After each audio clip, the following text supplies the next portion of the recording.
From Anshei Sphard-Beth Emeth congregation, it's time to take 10 minutes for Torah with Rabbi Joel Finkelstein. Welcome to our discussion of Chanukah, the Greek problem. What was the problem with the Greeks that led to the need for the Maccabean victory over them and to bring about the celebration of Chanukah?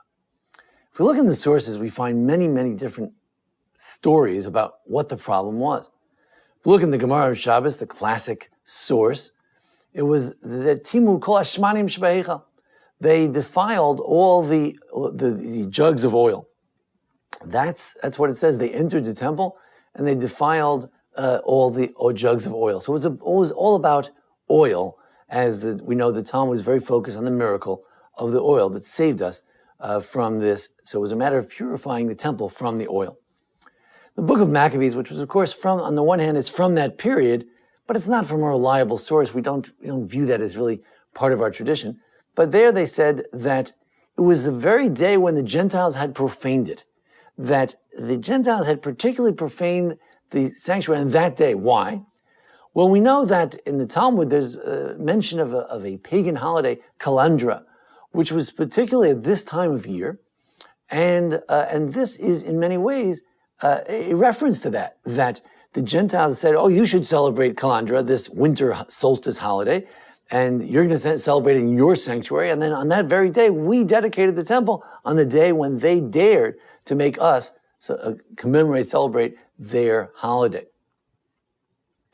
Also in the book of Maccabees, it says that on the 15th day of Kislev, Antioch had set up a abominable idol of desolation upon the altar of God, and they built altars throughout the cities, and they burnt incense at the doors of the houses. Interesting, at the doors of the houses. Interesting why we put it at the door. And they cut it in pieces and burnt to fire, God forbid, unfortunately, the books of the law of God. And there's an idea of the desecration of the Torah as well.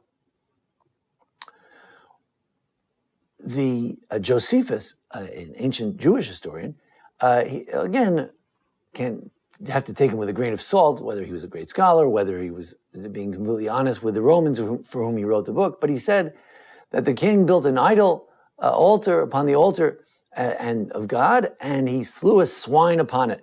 In other words, he is offering pigs on the altar. He commanded them not to circumcise their sons. He strangled the women and their sons who had been circumcised. That was very much about the bris milah. The persecution was fundamentally about the bris. There's an Otzar HaMidrashim, one of the collections of Medrash, that says the problem was they tried to defile the covenant with God, and namely Shabbos, Rosh Chodesh, and the Bris Milah. Shabbos is clearly a covenant. Rosh Chodesh, it's not as clear why it's a covenant, but Bris Milah is certainly a covenant. There's the Megillas Chashmonaim, the Megillah written around maybe the 7th century or so. Also, not the earliest source, but it also says that they said, let's get rid of their covenant, Shabbos, Rosh Chodesh, and the Bris Milah. Rashi alludes to something else. Rashi says, well, the women should be involved in the miracle of Chanukah because the Greeks had decreed that all virgins who were getting married should first sleep with the Roman governor, the Greek governor. So we see there was an element of licentiousness as well.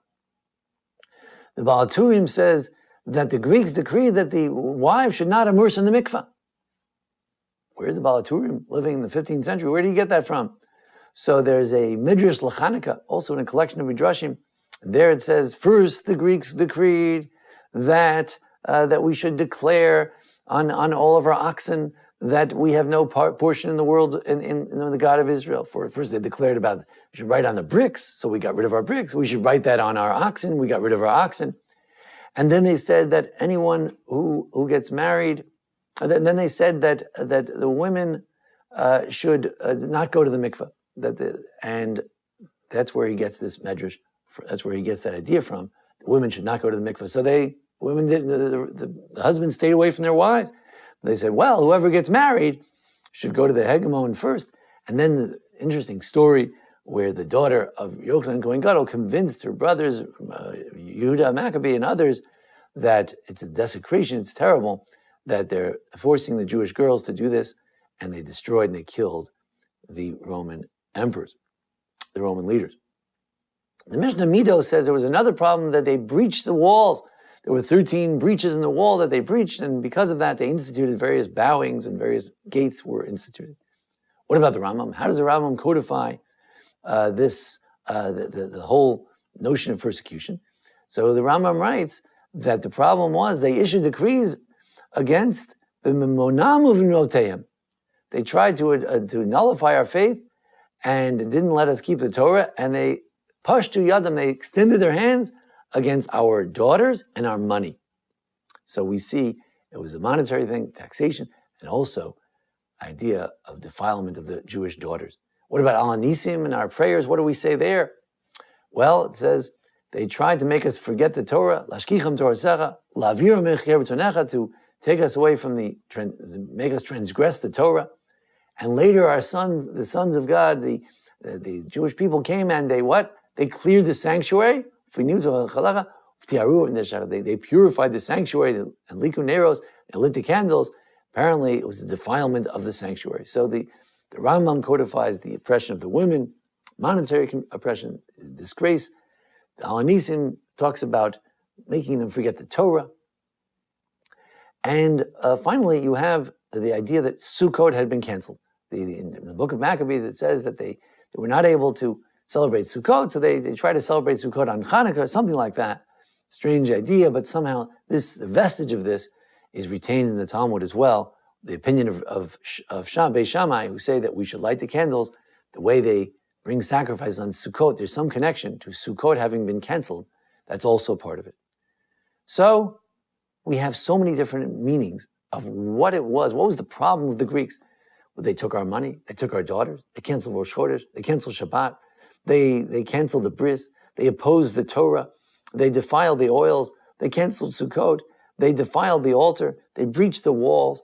All of this is part of the tradition, the Jewish memory of what it was that brought about the catastrophe that led to the victory, eventually, of Chanukah, the war of Jews against the Greeks for all these tragedies.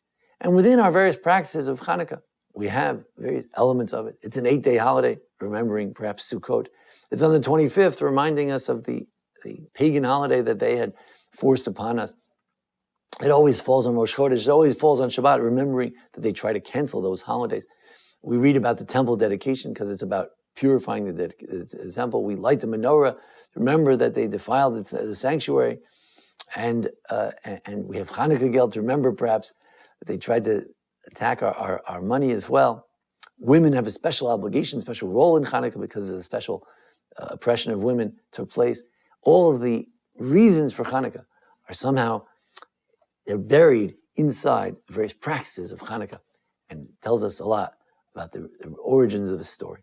This time of year, we have to rededicate ourselves to the Torah, to Shabbos, to Sukkot, to Rosh Chodesh, to Torah, and everything else, to Bris Milah, to generally the covenant with God, and to the purity of the Jewish people.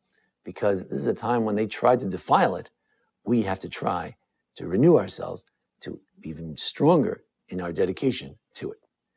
Thank you for joining us here at our discussion of Chanukah. Join us each week for a discussion of the Parsha and the holidays, how-to videos, a recent series on business ethics, and thanks to Jason Lefkowitz, our producer. Thank you. This has been 10 Minutes for Torah with Rabbi Joel Finkelstein.